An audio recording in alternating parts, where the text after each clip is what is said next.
Hi guys, welcome to part 3 of Andaman vlog.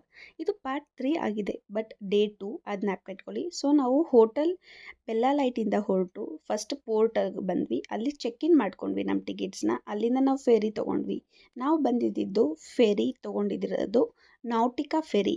ನಮ್ಮ ಟಿಕೆಟ್ಸ್ನ ಎಲ್ಲ already ನಮ್ಮ ಟ್ರಿಪ್ ಫ್ಯಾಕ್ಟ್ರಿ ಅವರೇ ಬುಕ್ ಮಾಡಿಕೊಟ್ಟಿದ್ರು. ಸೊ ನಾವು ಡೈರೆಕ್ಟ್ ಚೆಕ್ ಇನ್ ಮಾಡಿದ್ವಿ. ವ್ಯೂ ನೀವೇ ನೋಡ್ತಿದ್ರೆ ಎಷ್ಟು ಸಖತ್ತಾಗಿದೆ. ಅಲ್ಲಿಂದ ನಾವು ಬಂದಿದ್ದು ಹ್ಯಾವ್ಲಾಕ್ ಐಲ್ಯಾಂಡ್. ಎಷ್ಟು ಕ್ಲಿಯರ್ ವಾಟರ್ ಅಂತಂದರೆ ಗಾಯ್ಸ್, ನೋಡಿದ್ರೆ ಹಂಗೆ ಬಿದೋಗ್ಬಿಡ್ಬೇಕು ನೀರಲ್ಲಿ ಅಂತ ಅನಿಸುತ್ತೆ. ಸೊ ಅಲ್ಲಿ ನಾವು ಪೋರ್ಟಿಂದ ಇಳಿದು ಫೆರಿಯಿಂದ ಡೈರೆಕ್ಟ್ ನಾವು ಸಿಂಪನಿ ಪಾಮ್ಸ್ ರೆಸಾರ್ಟಲ್ಲಿ ನಮ್ಮ ರೂಮ್ನ ಚೆಕ್ ಇನ್ ಮಾಡ್ಕೊಳ್ಳೋಣ ಅಂತ ಬಂದ್ವಿ. ಸೊ ನಮ್ಮ ರಿಸೆಪ್ಷನಲ್ಲಿ ಎಲ್ಲ ಪ್ರೊಸೀಜರ್ ಎಲ್ಲ ಮುಗಿಸ್ಕೊಂಡು ಡೈರೆಕ್ಟ್ ನಮ್ಮ ರೂಮ್ಗೆ ಬಂದ್ವಿ ಚೆಕ್ ಇನ್ ಮಾಡ್ಕೊಳ್ಳೋಕ್ಕೆ.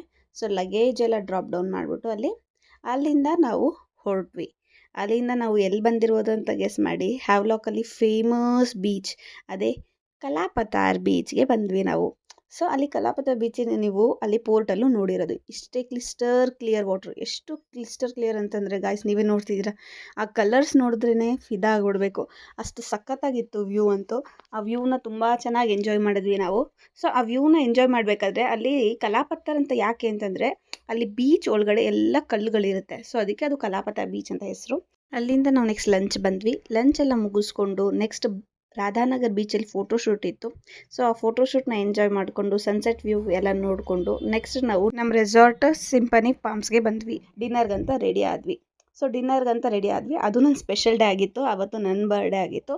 ಡಿನ್ನರ್ ಆ್ಯಂಡ್ ಬರ್ಡೇ ಎರಡು ಸೆಲೆಬ್ರೇಟ್ ಮಾಡ್ಕೊಂಡ್ವಿ. ನಮ್ಮ ಡೇನ ಮುಗಿಸಿದ್ವಿ ನಾವು. ನೆಕ್ಸ್ಟ್ ಪಾರ್ಟ್ಗೆ ಫಾಲೋ ಮಾಡಿ ಗಾಯ್ಸ್. Thank you.